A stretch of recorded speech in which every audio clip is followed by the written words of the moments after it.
এরপর আসতেছে তোমার যোগজীকরণ। যোগজীকরণ জিনিসটা কি? যোগজীকরণ হচ্ছে তোমার অন্তরীকরণের উল্টা। অন্তরীকরণে তুমি ডিডিএক্স করছো না, এটা উল্টাটা হচ্ছে সবসময় যোগজীকরণ। ঠিক আছে, তো আমরা দেখি ওই যে আমরাও অন্তরীকরণের মতোই এটা পড়াশোনা পড়বো, কারণ এটা বিশদভাবে পড়ার মতো সময় আমাদের হাতে নাই। তো যোগজীকরণের পাওয়ার রুল। পাওয়ার রুল জিনিসটা কি? পাওয়ার রুলটা দেখো, অন্তরীকরণে তুমি যেই পাওয়ার রুল ইউজ করছিল, যোগজীকরণেও এরকম একটা পাওয়ার রুল আছে। তো পাওয়ার রুলটা আমরা একটু দেখি। এইখানে অন্তরীকরণে কি হইতো তোমার হচ্ছে, তোমার পাওয়ার হচ্ছে গুণ হইতো, পাওয়ারটা সহকারে গুণ হইতো, আর হচ্ছে পাওয়ারে যায় তোমার পাওয়ারে যায় এক কমে যেত আর কি, মাত্রায় যায় এক কমে যেত। তো এইখানে কি হইতেছে দেখো, ওই যে মাত্রায় যায় এক বাড়তেছে, আর ওই বাড়ার পরে যেটা ওটা দিয়ে ভাগ হইতেছে। ঠিক আছে, আর একটা এক্সট্রা সি আইতেছে। অন্তরীকরণে দেখছিলা যে সি এর অন্তরীকরণ সময় জিরো হয়, কারণ ওখানে কোনো চলক নাই, চলক ছাড়া সবকিছু জিরো হয়। আর এই জায়গায় চলক ছাড়া ধ্রুবক আমরা অ্যাড করতেছি সব সময় যোগজীকরণের শেষে একটা প্লাস সি দেখবো। সব সময় যোগজীকরণ করতে বললে একটা প্লাস সি থাকবে মাথায়। প্লাস সি থাকা মানে এটা হচ্ছে ধ্রুবক। ঠিক আছে, তো দেখো এখন একটা অঙ্ক দেখি আমরা। অঙ্কটা এইরকম যে তোমার x⁴ dx, এটার যোগজীকরণ করা লাগবে। তো আমরা এখানে ডিরেক্ট পাওয়ার রুল খাটাই দেবো। ঠিক আছে, একদম নর্মাল ফরমেশনে আছে। তো আগে একটা প্লাস সি দিয়ে নেবা, কারণ প্লাস সি সবসময় আসবেই, অন্তরে যোগজীকরণ করতেছে মানে একটা প্লাস সি থাকবে। তো প্রথমে করতে হবে কি, x⁴ পাওয়ার সাথে এক যোগ করে দিতে হবে। পাওয়ার এক যোগ করে দিলে এইটারে আবার নিচে নিয়ে আসতে হবে, 4 + 1, তাইলে x⁵ বাই তোমার হচ্ছে 5 প্লাস সি, এটা হচ্ছে যোগজীকরণ। তো এটা কই আছে দেখো, x⁵/5 প্লাস সি, এইটা হচ্ছে অ্যান্সার। কিছু মৌলিক লিমি, মৌলিক ইন্টিগ্রাল, এইগুলা তোমার মুখস্থ রাখতে হবে। এগুলা মুখস্থ রাখবে, সূত্রের কিছু নাই। দেখো এখানে কি বলছিল, -1, এক্স এর পাওয়ার যদি -1 হয় তাহলে কত আসলে মানটা, x⁻⁻1 মানে হচ্ছে তোমার 1/x, ঠিক না? তো 1/x ছাড়া সব পাওয়ারের ক্ষেত্রে এই সূত্র খাটবে, শুধুমাত্র 1/x এর জন্য খাটবে না। 1/x হচ্ছে তোমার ln x প্লাস সি। এখন দেখো এটা যদি তুমি অন্তরীকরণ করো, অন্তরজ 1/x হবে। ln x এর অন্তরীকরণ 1/x, আর ex এর যোগজী অন্তরজ সেম, ex থাকে, ax আছে ax/ln a হয়। ঠিক আছে, তো দেখো 1/x dx এর কত হবে মান, ln x প্লাস সি, মুখস্থ অ্যান্সার। তারপর হচ্ছে মৌলিক ত্রিকোণমিতি। ত্রিকোণমিতিতে কি হয়, তোমরা এতদিন কি করছো, sin x এর অন্তরীকরণ cos x, এখানে তো sin x এর অন্তরীকরণ -cos x। ঠিক আছে, আবার cos x এর অন্তরীকরণ sin x। দেখো sin x এর যোগজীকরণ হচ্ছে cos x এর যোগজীকরণ sin x, sin x এর অন্তরীকরণ cos x।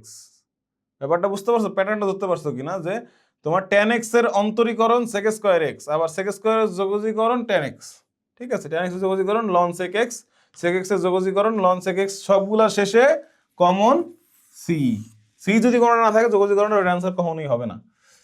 ঠিক আছে, তো cos x এটার যোগজীকরণ বের করতে বলছে। তো সবার আগে দেখতে হবে প্লাস একটা সি আছে, সি থাকলে তোমার cos x এর অন্তরীকরণ sin x, যোগজীকরণ আর কি। cos x এর যোগ হচ্ছে sin x। দেখো sin x আছে কিনা, দেখো এই যে এখানে অ্যান্সারটা ছিল, টাইপিং মিস্টেক করছে, এই বি হবে অ্যান্সার, বাকিগুলোর সাথে এগুলো মেলে না।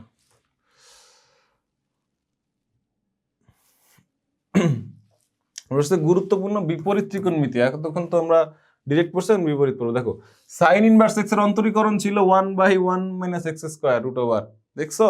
এখন 1/1 - এর যোগজীকরণ হচ্ছে sin ইনভার্স x। আবার tan স্কয়ার সূত্র ছিল এটা, tan ইনভার্স সূত্র ছিল না, এখন আবার এরকম হয়ে গেছে, ভাইস ভার্সা। প্যাটার্নটা ধরতে পারছো কিনা সবাই, যে এরকম হয়। ঠিক আছে, আর বিশেষ প্রতিস্থাপন সূত্র হচ্ছে তোমার এই যে, এগুলা মুখস্থ রাখবা, এই মানগুলা মুখস্থ রাখবা।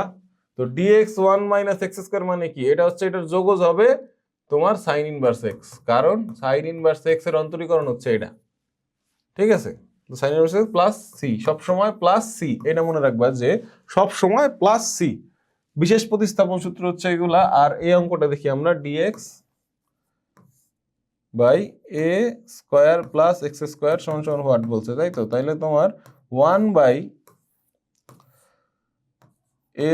প্লাস x² সমান হোয়াট, তাই তো? তো 1/dx হবে এই জায়গায়। দেখো 1/a এর কি ছিল, এই যে তোমার a square plus x square, তখন এই সূত্রটা খাটবে, tan inverse x by a, tan inverse x by a, tan inverse x by a, tan inverse x by a, x কত, এই যে এক্স আর এই যে হচ্ছে এ প্লাস সি, আর আগে ছিল 1/a, 1/a, এই যে দেখো এখন যেটা হইল এইটা এটার সাথে কোনটার সাথে মিলে, দেখো সাইন ইনভার্স এক্স এর সাথে মিলে না, সেক এক্স এর সাথে মিলে না, দেখো 1/a যদি আমি জাস্ট খালি এই দাগটা বড় করে দিই তাইলে এখানে চলে আসে, তাই না? তাইলে এ হচ্ছে অ্যান্সার। ডেফিনিট ইন্টিগ্রাল, ডেফিনিট এই যে মানগুলা, এই যে মান আকারে কিছু আসে, এই যে যখন তোমার তোমার মানে রেঞ্জ দেওয়া থাকে যে এই যোগজীকরণটা এটা থেকে এটার মাঝখানে অবস্থিত, তখন তোমার এটা হয় ডেফিনিট ইন্টিগ্রাল হয়। যখন তোমার একটা মান দেওয়া থাকে যে এটার মধ্যে এটা অবস্থিত, তখন ডেফিনিট ইন্টিগ্রাল হয়। তো হচ্ছে fx dx, এটা হচ্ছে a থেকে b এর মধ্যে, তখন এটারে তোমার যোগজীকরণ করতে হয়, তারপরে দুইটা মান বসায় বিয়োগ করে দিলে তোমার অ্যান্সার পাওয়া যায়। ঠিক আছে, তো একটা অঙ্ক দেখি আমরা,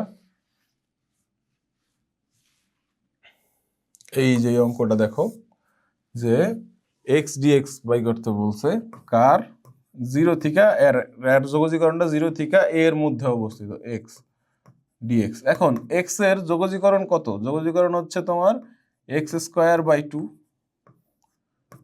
এরকম, তাই তো?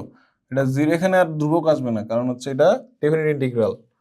তোমার হচ্ছে এখন একবার হচ্ছে এ বসাইতে হবে, একবার জিরো বসাইতে হবে এক্স এর জায়গায়, তাহলে এ স্কোয়ার বাই 2 মাইনাস 0, ঠিক আছে? তাহলে অ্যান্সার হবে কোনটা, এ স্কোয়ার বাই 2, এটা হচ্ছে অ্যান্সার। কিছু শর্টকাট আছে, এইগুলো মুখস্থ রাখবা। যদি উপরে হচ্ছে যে মানটা থাকে ওটা ডিডিএক্স নিচে থাকে, তাহলে লন এক্স প্লাস সি, আর 1/x লন এক্স এর হচ্ছে ln into ln x C, এগুলো মুখস্থ রাখবা। ক্ষেত্রফলের জন্য তোমার যোগজীকরণ করলেই ক্ষেত্রফল পাওয়া যায়, এ থেকে বি এর মধ্যে এই রেঞ্জের মধ্যে ওয়াই এর যোগজীকরণ করলেই যে কোনো কিছুর ক্ষেত্রফল পাওয়া যায়। তোমার হচ্ছে এই ছিল যোগজীকরণে, এই মানগুলো মুখস্থ রাখলে আর রেগুলার যদি তুমি প্র্যাকটিসগুলো করো এই যে কয়দিন আছে পরীক্ষার, আশা করি খুব ভালো একটা ফলাফল আনতে পারবা। তো আমরা খুব বিশদভাবে ব্যাখ্যা করতে পারি নাই, আর হচ্ছে তোমার আমাদের সময় যেহেতু অল্প, তোমাদের পড়ার সময় অল্প, এর মধ্যে এইটুকু যদি তুমি কভার করতে পারো, আশা করি তুমি কাঙ্ক্ষিত একটা সাবজেক্ট, তোমার কাঙ্ক্ষিত একটা কলেজ তুমি গ্যাদার করতে পারবা। সো সুতরাং পড়াশোনা করো, শুভকামনা সবার জন্য, স্বপ্ন সফল হোক ইনশাল্লাহ।